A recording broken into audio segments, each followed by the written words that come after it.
The Take Back the Night March is about women's right to feel safe from violence when out alone at night.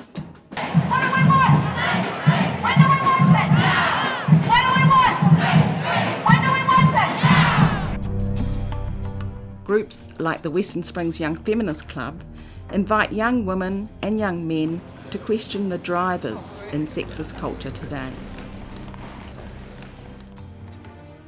Once I learned more about feminism was when my attitude towards it actually changed, when I actually took the time to listen and learn about male privilege in our society. That was a big pivotal moment.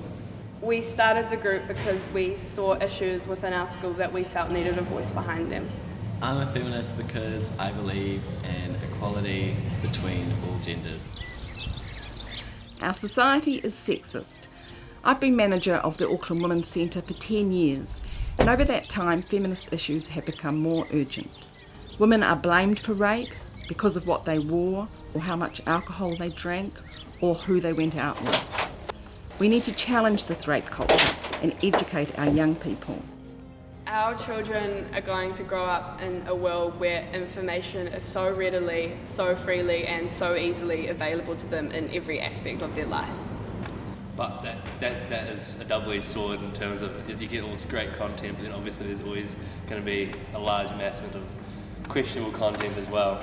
Especially around the porn industry, where it's bringing in young girls and then they get used up in a sense where their career's over after 2 months. With all this free and easy access to information, younger kids, like younger and younger, are going to have access to so much more questionable, hardcore pornography that is increasingly starting to depict extreme violence and extreme abuse of women and against women, disproportionate to other genders. And it's also a matter of it's easier to put up, and there's, people are constantly pushing sort of new limits with it, and that's when it gets even more and more questionable because it's so easy, obviously, to kind of do your own stuff.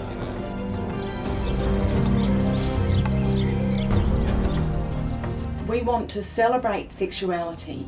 We're not opposed to sex, to young people enjoying sex, to everybody enjoying sex. There's a lot happening for teenagers in terms of their sexuality, and one of the things we're most concerned about is the impact of their viewing of pornography on the development of their sexuality. It's important to realise that pornography doesn't exist in a vacuum. Pornography is sexist and it exists in our very sexist society.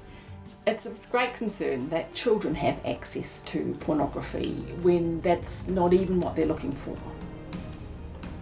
Back in the day, you had to walk into a shop and purchase something, you had to be over 18, but now kids as young as 9 and 10 are logging onto the internet and being able to freely access this content by just typing something in a search bar, and that can just lead to really terrible effects on how they grow up and how they develop sexually and how they think of women, especially with all the violence depicted against them in porn.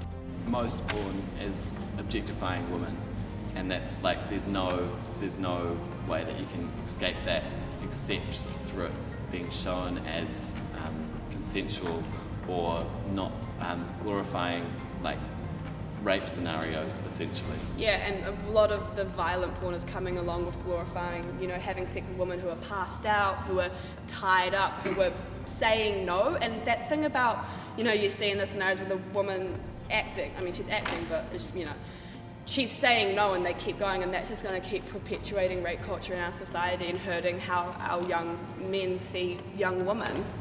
Take Back the Night marches are all about standing up to the myths that promote rape.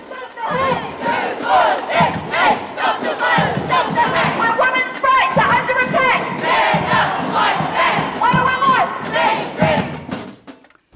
We are concerned that online pornography has become increasingly violent towards women. Some young people are getting their sexual education from porn. They're missing out on sharing the joy of sex with their partner. It becomes a mechanical sex where they're trying to ape what they see in pornography. We are concerned about the quality of the relationships they're going to have in later life. To have a rich relationship, that requires sharing and mutuality, and that's what's missing in pornography. Extreme hardcore porn really normalises abnormal situations. I mean, one big example I can think of is sort of blurring the lines of consent, which is a huge danger. As a young woman, you can definitely see and feel the effects of hardcore pornography on young men in real life. Because we don't talk about porn that often, it becomes kind of funny and more socially acceptable that they talk about this. And the behaviours become incredibly hard to unlearn. I think the bottom line in terms of what the biggest danger about pornography is the objectification, just the simple act of just dehumanising someone on screen.